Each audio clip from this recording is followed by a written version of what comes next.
Assalamualaikum warahmatullahi wabarakatuh. Kembali lagi kawan di Legenda Catur Dunia. Turnamen online antar tim Pro Chess League 2023 kembali dilanjutkan ke babak playoff-nya kawan. Ada 8 tim yang berhasil lolos ke babak playoff. Setelah sebelumnya 16 tim ini bertarung di bulan Maret yang lalu. Game-gamenya sudah beberapa kita ulas kawan. Dan timnya Magnus Carlsen Chessbrah tidak berhasil lolos di babak eliminasi itu kawan. Kemarin lusa sudah mengawali babak kuarter finalnya antara Shanghai Tigers dari Cina berhasil menekuk Norway Genomes dengan skor 9-7 kawan. Dan ada derby tim asal Amerika Serikat St. Louis Archbishop yang diperkuat oleh Caruana ini berhasil dikalahkan oleh Gotham Knights yang diperkuat oleh Hikaru Nakamura. Dan tadi malam di kuarter final kedua ada tim dari India MDG1 yang diperkuat oleh Arjun berhasil mengalahkan Levitov Chess Wizard lewat tiebreak kawan dengan skor 10,5 9,5. Dan tim India lainnya Indian Yogis berhasil mengalahkan tim asal Rusia Blitz dengan skor 9,5 6,5. Dan berikut ini bracket semifinalnya kawan. Indian Yogis akan berhadapan dengan Shanghai Tigers nanti di semifinal. Dan Gotham Knights akan berhadapan dengan tim MDG1. Dan untuk game yang akan kita ulas ini, saya ambil permainan Alexis Sarana versus Arjun Erigaisi, yaitu perwakilan antara MDG1 versus Levitov Chess Wizard. Langsung kita ke papan analisisnya kawan. Ini merupakan game pada babak keempat, bukan permainan tiebreak kawan. Artinya kita temui permainan rapid 10 menitan increment 2 detik. Dan di sini Alexis Sarana pegang putih mengawali dengan pion D4. Arjun bermain dengan pion D5, pion C4, Queen's Gambit. Gambit ditolak dengan pion E6. Kuda F3, kuda F6, kuda C3, permainan 3 kuda dari Queen's Gambit decline. Dan direposisi ke dalam permainan Shemitaras dari Arjun Erigaisi. Selanjutnya pion C pukul pion D5 diambil balik menggunakan kuda untuk menghindari pion terpisah semacam ini kawan. Karena nanti antara pion C dan pion D putih ini nanti akan bertarung dan hitam akan mempunyai pion terpisah. Dalam permainan Shemitara seperti ini kawan, lazim putih ataupun hitam biasanya juga bermain dengan pion terpisah di pusat kawan. Tapi setelah pion C pukul pion D5 Arjun tidak menginginkan pion terpisah, dia ambil balik menggunakan kuda. Dan pion E4 kawan, kuda pukul kuda diambil balik oleh pion B. Selanjutnya pion C pukul pion D4. Ini adalah variasi pertukaran dalam permainan Shemitaras Defense dalam permainan Queen's Gambit decline. Selanjutnya gajah B4 skak, lanjut Arjun, blokade oleh gajah, terjadi pertukaran sekali lagi. Terlihat permainan cukup sederhana sampai langkah ke-10 ini kawan. Baku hantam saja dilakukan oleh kedua pemain. Jual beli antar perwira dari kedua pemain dan rokade oleh Arjun. Selanjutnya gajah C4, pilihan utama kawan. Sampai langkah ke-11 ini gajah C4 merupakan pilihan utama. Dilanjut kuda D7 ini juga merupakan jalur utama dalam permainan Shemitaras, variasi pertukaran dan rokade juga oleh Alexis Sarana. Pion B6 masih pilihan utama. Dan di sini di beberapa game-game terdahulu para pemain ini lebih menyukai segera mengeluarkan bentengnya kawan ke lajur pusat. Benteng F ke E1, benteng A ke lajur D merupakan beberapa pilihan utama. Tapi di sini memilih langsung serang petak pusat kawan dengan pion D5. Dibalas dengan langkah kuda C5 untuk serang pion E4 kawan. Di backup dengan benteng FE1. Kemudian sekali lagi pertukaran pion E pukul pion D5. Diambil balik menggunakan pion E. Inilah kawan permainan Shemitaras kalau tidak putih ataupun hitam yang akan mempunyai pion yang terpisah. Biasanya seperti itu, kebanyakan dalam permainan Shemitaras sangat lazim. Salah satu pemain akan mempunyai pion terpisah kawan. Dan Arjun melanjutkan dengan langkah menteri naik ke petak D6 untuk menghentikan laju pion. Dan menteri putih naik ke petak D4. Sentralisasi juga kontrol petak G4 dari aktivitas gajah yang mencoba pressure kuda ini kawan. Di sini gajah berkembang ke petak D7, mengkoneksikan dua bentengnya agar segera bisa digeser ke pusat.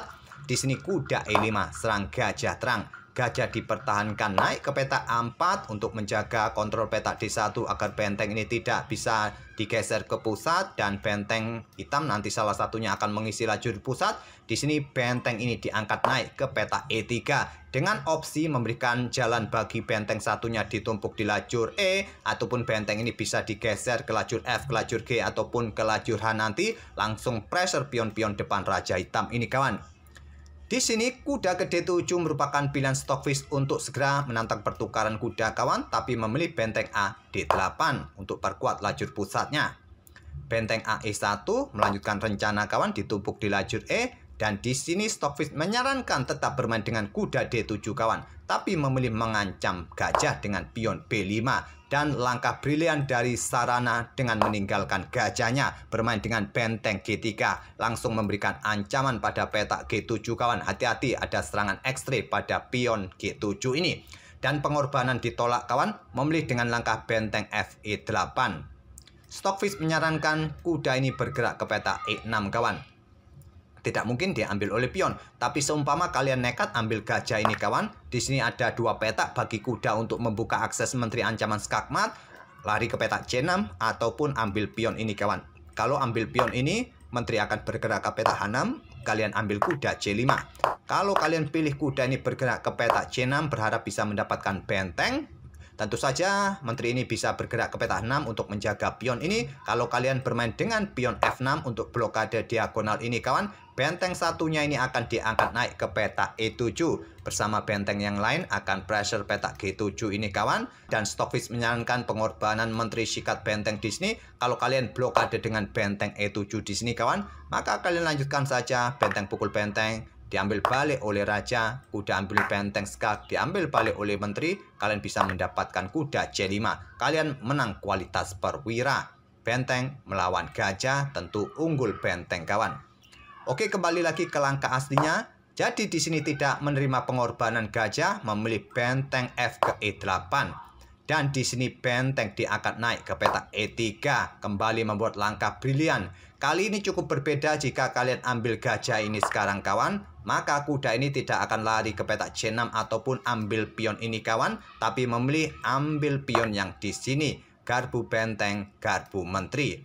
Seumpama kalian ambil, nanti jadi begini kawan, maka menteri akan ke petak ambil pion G7 pun sudah skakmat. Kalau kalian tidak ingin kena skakmat, menteri ini mungkin bergeser ke petak F8, dan di sini kalian bisa melanjutkan dengan kuda ke petak H6. Skak, tidak bisa diambil pion, discover di sini, memaksa raja akan bergeser ke sini kawan, dan di sini kalian bisa menggeser benteng untuk ancam menteri. Menteri dalam posisi terjebak, menteri jatuh kawan. Kalau bergerak ke sini ya alamat juga kawan, disikat oleh benteng. Kalau bergerak ke sini ada ancaman skak, garbuan juga, menteri jatuh juga kawan. Oke, kembali lagi ke langkah aslinya. Memilih dengan menteri mundur ke F8 dan dijawab dengan gajah mundur ke F1 menyelamatkan diri. Pilihan terbaik kawan, walaupun ada opsi langsung juga meluncurkan benteng skak. Ini akan memaksa menteri hitam akan ambil benteng ini kawan. Kalau tidak mau ambil benteng, raja bergeser ke petak H8, maka berikutnya kuda akan ambil pion ini skak kawan. Yang memaksa menteri akan ambil kuda, tapi tetap skakmat juga. Benteng akan ambil balik dan ada discover, blokade oleh benteng, disikat juga dan seterusnya, tetap skakmat. Jadi saat benteng ini meluncur ambil pion G7 ini akan terpaksa menteri akan ambil balik, ada benteng, terpaksa juga ambil benteng ini kawan, dan nanti kalian akan bermain menteri plus kuda saja, sedangkan hitam masih mempunyai sepasang benteng. Oleh karena itu di sini Alexei Sarana menunda untuk meluncurkan pengebomannya terhadap petak G7 ini. Dia menahan diri, menyelamatkan gajah terlebih dahulu. Di sini Stockfish menyarankan pion F6 bisa dimainkan oleh hitam kawan, ataupun gajah ini ke petak C2, tapi memilih dengan pion B4. Kalau kalian punya ide pion G6 untuk blokade lajur G ini kawan, maka benteng ini akan digeser, incar petak F7. Kalau kalian backup dengan benteng E7, kuda ini tidak ada lagi yang menjaga, kuda jatuh kawan. Kalau kalian bermain pion ini, kalian dorong langsung ke petak F5.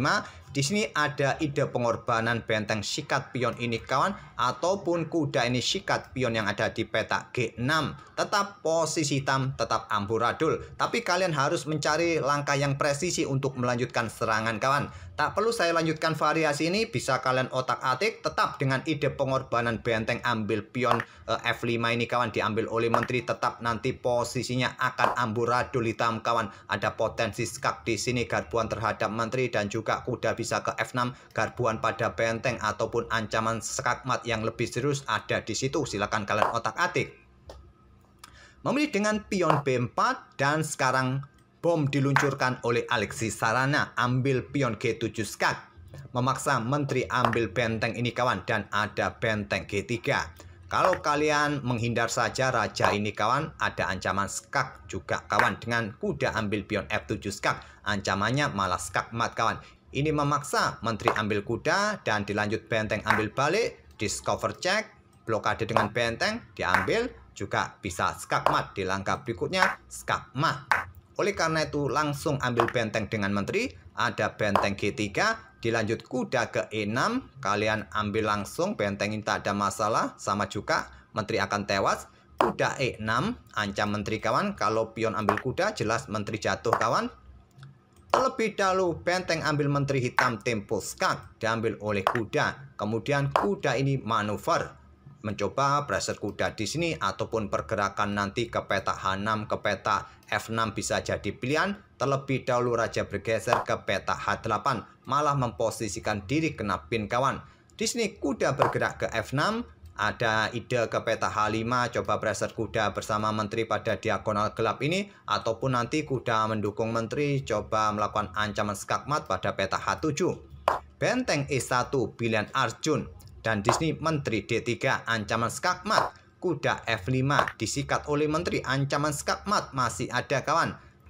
Dan di sini melangkah raja G7, menteri G5 skak, raja H8, dan di sini kawan kuda ke H5, ancaman skakmat satu langkah bisa terjadi dan sudah tidak bisa dihentikan lagi kawan. Kalau dengan benteng untuk kontrol peta G7, ancamannya di sini kawan juga skakmat. Jadi sudah tidak bisa lagi ancaman skakmat dihentikan. Kecuali memperpanjang permainan dengan langkah seperti ini bisa kawan. Terus diikuti gajah, raja bergeser, sudah tidak ada ancaman lagi. Benteng ke lajur G, menteri F6, benteng G7, menteri G7, skakmat kawan. Itulah kawan permainan yang ciamik dari Alexis Sarana dengan ide pengorbanannya tadi kawan di langkah ke-20 saat gajahnya dapat ancaman dia malah menggeser bentengnya ke lajur G. Dengan ide dua benteng yang terangkat ini kawan, kita otak-atik tadi, serangan ini tak terhentikan oleh Arjun Erigaisi. Pada poin seperti ini kawan harusnya juga bisa dihentikan oleh Alexis Sarana dengan langkah presisi menteri F6 yang mungkin tidak disukai tadi mendapatkan serangan pionnya jatuh, tapi bisa diikuti di beberapa langkah berikutnya kawan. Kuda ini bisa bergerak ke peta E6 menantang pertukaran menteri, kalian terima pertukaran atau mundur ke peta atau bergeser ke peta E4, dan di sini bisa berlanjut pion ambil gajah kawan. Oke, semoga permainan atau ide-ide dari Alexis Sarana dalam permainan semi-taras defense tadi bisa menghibur dan bisa jadi bahan referensi kawan. Dan kita akan bertemu di video-video berikutnya. Terima kasih. Wassalamualaikum warahmatullahi wabarakatuh.